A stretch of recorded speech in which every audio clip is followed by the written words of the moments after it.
How's it going? Welcome to Guitar Effect. I'm Rob. In this episode we're going to be taking a look at the Source Audio Soundblox Pro Classic Distortion. It really rolls off the tongue that. But before we do, I will ask you to please like and subscribe so you can be kept up to date with everything we're doing here at the Guitar Effect. So this is the pedal in question. It's an older pedal from Source Audio, maybe I'd say between 4 and 6 years old, something like that. It could even be older than that. But I picked it up on Thomann, which is for a European friend. I think pretty much everybody in the world knows what Thomann is. He had special offers on them a little while ago to check it out. I've had one programmable. Well, sorry, what this is? It is a MIDI selectable programmable overdrive pedal, or distortion, or fuzz, or whatever you want to call it. With 9 different models that you can choose. It has 6 presets, 2 banks of 3, and then it has controls to control those different overdrives. So I'll go through what the models are in a little minute, but just a little bit why I thought to make this video tonight. There's an awful lot of content on the web at the moment about the new, I think it's Bliss Audios, forgive me if I'm wrong, this new overdrive pedal with all the sliders on it. That is programmable, some insane amount of presets, and it has the Binson, I think, preamp. I'm not sure. It's got a preamp in it, it's got an overdrive in it, I think, and then it's got 2 different fuzz circuits, all controlled with these 5 sliders and some buttons across the front, and it's a beautiful looking thing. And then every demo I've watched of that pedal, it sounds absolutely just astonishing. It sounds unbelievably. The fuzz sound great, the preamp sounds great. The functionality works really well. It looks like it's going to last forever, and it's the perfect pedal, really, except for the fact that it's 800 quid.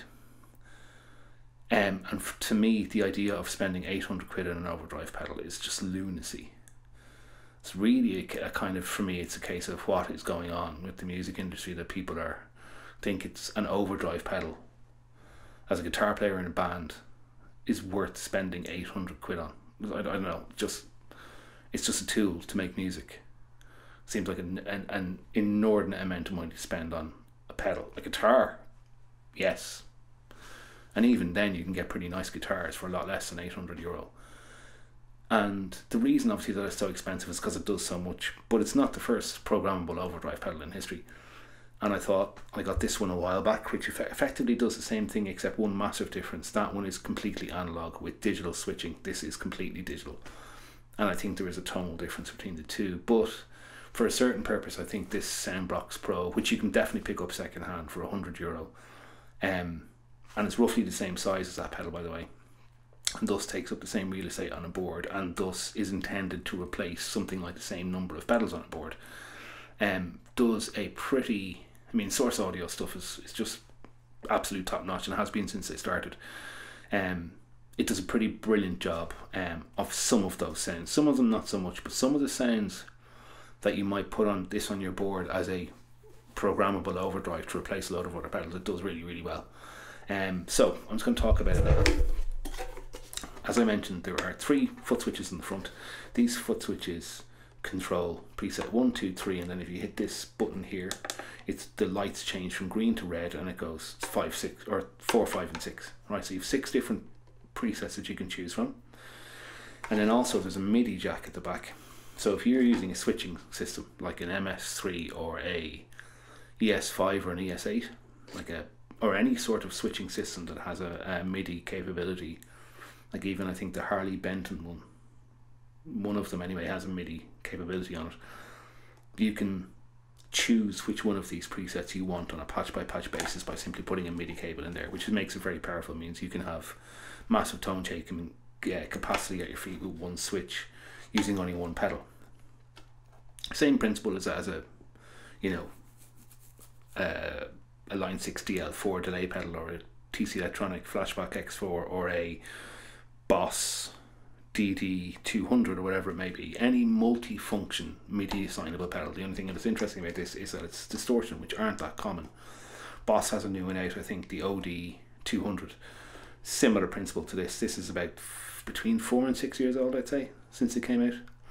And then in the back you have a guitar in and guitar out, and then you have an expression pedal in. You also have a sensor in, because they have this mad gadget that goes along with this where you can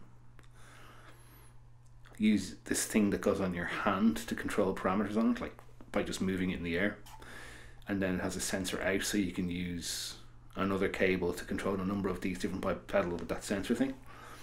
And then it has a 9-volt DC power consumption jack, and I think it has fairly high milliampage. I remember actually trying a 500 milliamp 9-volt DC with this in here yesterday, and I don't think it powered. I had to use the supplied unit, so I think maybe it has fairly high current draw, which is, with all digital pedals, what you'd expect. So to the models then, right? So the first model is this clean boost, and what that is actually an analog preamp inside this with all this tone shaping features with it, that you can use as a preamp, like a clean boost, right? I demonstrate that in the sound samples later on. Then there is a tube drive, which is effectively a Marshall Plexi to 800 style. There is a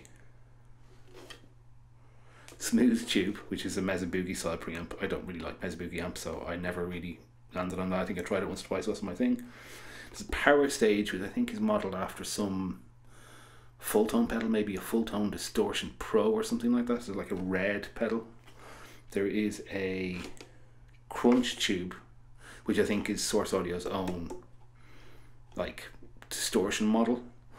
There is a tube screamer, which unfortunately is not good. There is a big muff, which is really good. There's a rat, which is really good. There's a fuzz face, which is really good. There's a tone bender, which is really good. There's a metal, which I never even tried because I'm not a metal guy. And then there's an octafuzz.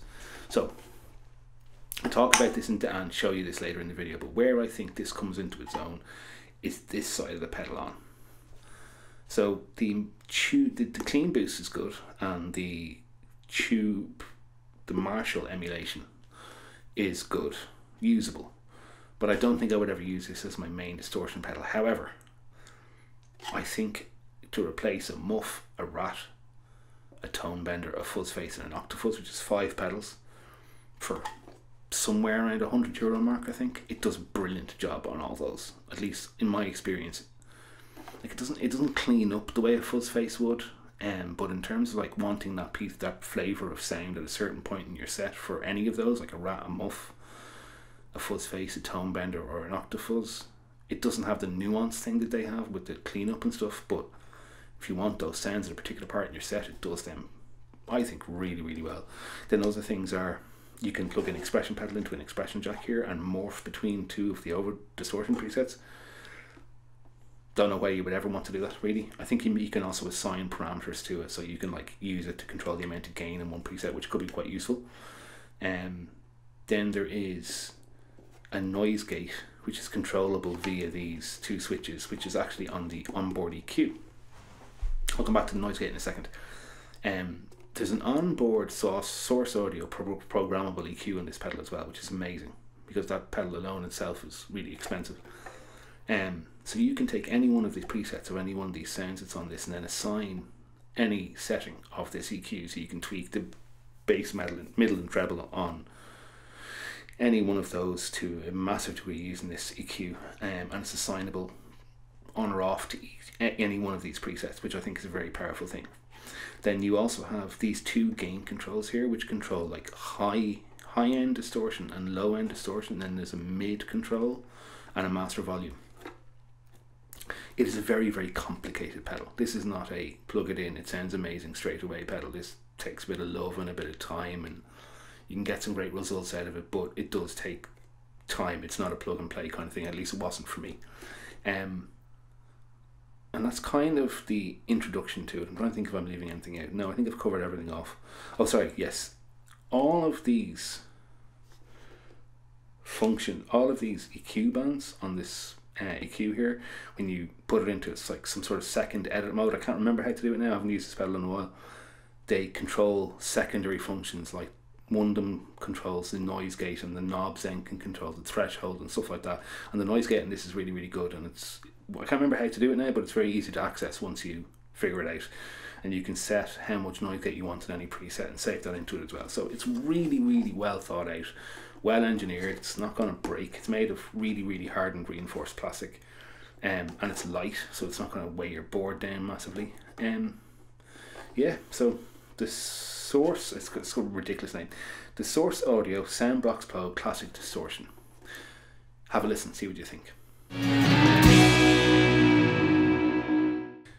So for the purposes of demoing this pedal this evening, I'm going to be using this Quart Source. I don't know what the model number is, but it's a 335 copy, as you can see. I've been looking around for a 335 copy for a while, and this is actually the bass player in my bands, and I played it a while ago and really liked it, and I just thought maybe I'd borrow it off him for a while because I think I'm going to go for one of these. He has replaced the pickups with Gibson Burst Booker Pros, and this thing sounds amazing and plays amazing. It's significantly nicer in many ways than my SX 335. It's thinner, which is the main thing actually I like, and it has a slightly different sound. It has bassy sound, it's boomy kind of sound. I really like it. It's really sort of really nice guitar. And I'm playing it this evening into the clean channel on my Cox Studio Tone 20, and I have the gain just past halfway, so there's a little bit of breakup. I find with this particular pedal that it works best used on a setting with an amp where there's a little bit of breakup already present. Doesn't do amazing when you're going straight into the super clean amp. You can get a bit fizzy like that. When there's a little bit of drive, it complements it fairly well. So first thing I'm going to do is just demonstrate the settings, and I think the easiest way to do that is with the Marshall emulating sound. Not the settings, demonstrate what the controls do. So here is the preset as it's set up, right? So clean sound and dirty sound. So these two knobs here are two gain knobs. It's on, don't know whether it's intended like this, but it almost feels like the low and high inputs of a Marshall Plexi. This is a Marshall emulation in this instance. So if I roll them both back,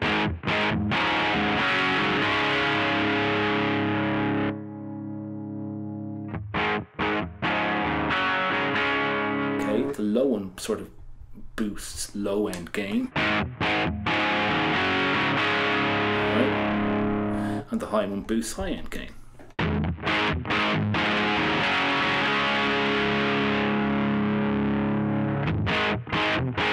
Yeah, this knob over here, this knob obviously is a model select knob. This knob over here is a mid sort of contour, right? So over here it's at its least MIDI. Not scooped, but just not mid-push. If I wind it all the way over here, it gets super mid-push. Tend to leave it around there. There's also the master volume control, which is just the output. And then, based on what you do with these two switches, there's also controls for things like noise gate, expression control, the hot hand, the Source Audio hot hand thing, you can set settings based on these lights here. It's actually really intuitively laid out, but I'm not going to demonstrate it. If you get this pedal, look at the manual. The main thing is the noise gate is quite useful. Then obviously there's this EQ. Right now I have an EQ on with this sound, which as you can hear is scooping out some bottom end. Okay, so if I zero that by holding these two for a second together, see, it gets a little bit flubby. So what I do is you just move this pointer until you get to the last setting, and then scoop out some of the low end, back over, and maybe scoop in a bit of high end. Too much. Yeah, I'm happy with that. So this is, if you wanted to use it, in my opinion, as your main drive sound, that Marshall emulation is the best sounding one of them.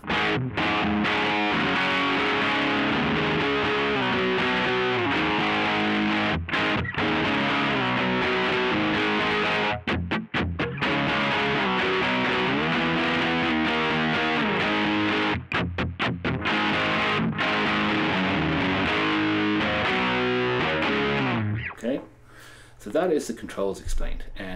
What I'm now going to do is go through the 6 presets that I've put together for this unit to show you the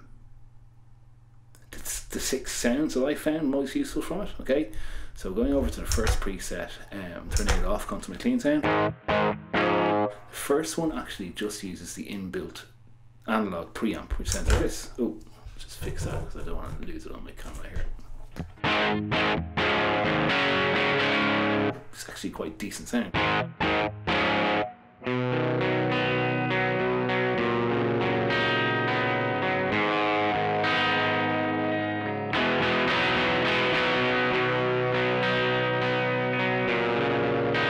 Bit fizzy maybe, but that's the clean boost setting, and that's the first thing I set up for kind of a natural edge of breakup sound. So I'm going to turn it off, go to the, obviously this is the Marshall one I just showed you.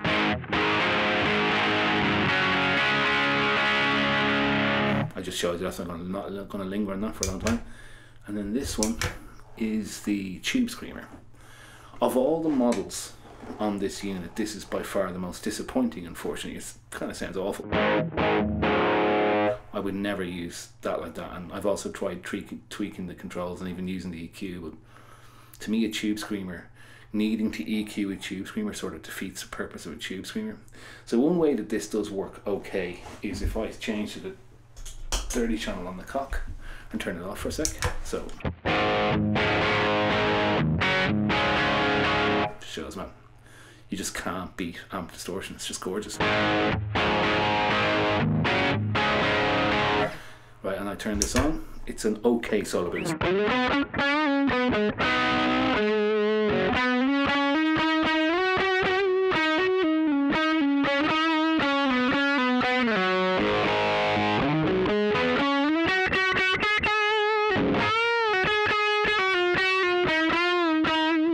Okay.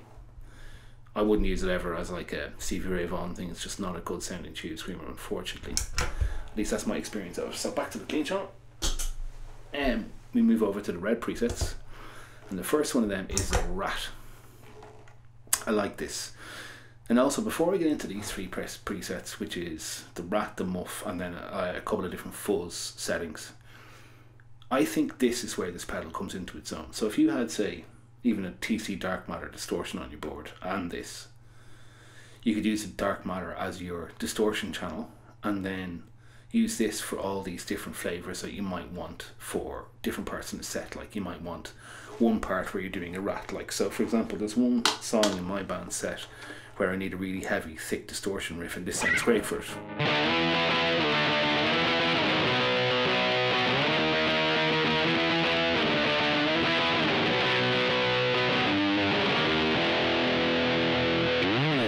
Sounds like a rat. It really does sound like a rat. So that's the rat. I'm not going to go into like EQ settings. You can see from the pedal video I've got EQ settings on these just to tweak them a little bit, but that's the rat.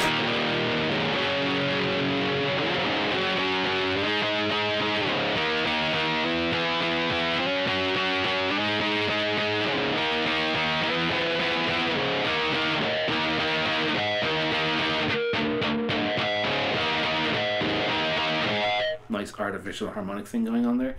So that's a rat, and then we go straight across to the muff.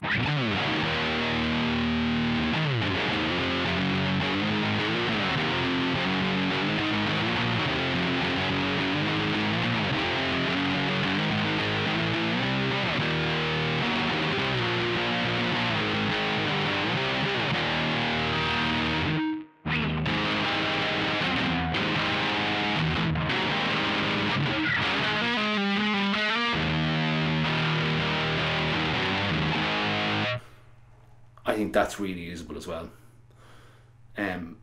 It sounds maybe a little bit lacking in mid in this setup now, but when I was using it live, it served that purpose really, really well. Of that kind of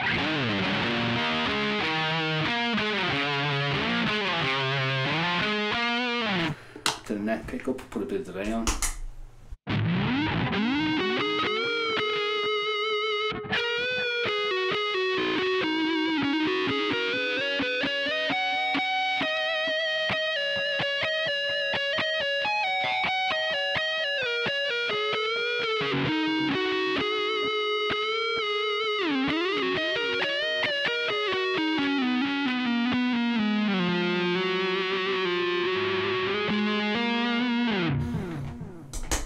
an almost Gilmore-ish thing going on there. I think it does muff really well.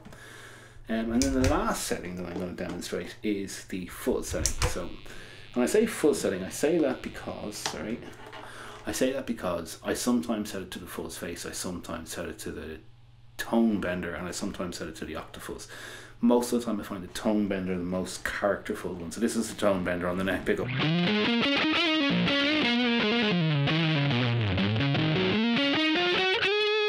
You can hear it kind of flubbing out the way tone benders.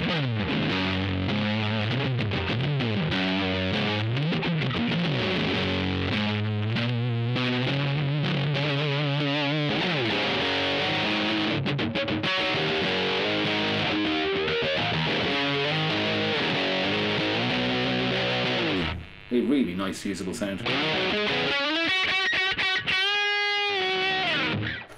Right, and then the other thing you can do is you can, instead of using that, you can go to the fuzz face, which is a bit rounder and a bit less spitty. Which I really love for this riff.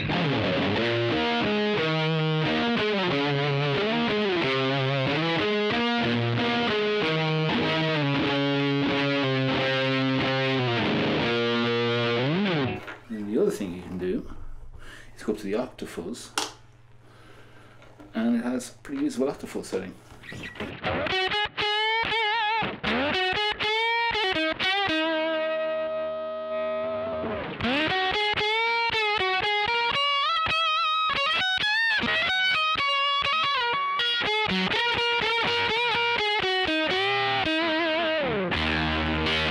So, I haven't spent too much time on all those sounds because there's a lot of sounds to go through, and I think it's a bit redundant for me to tweak them.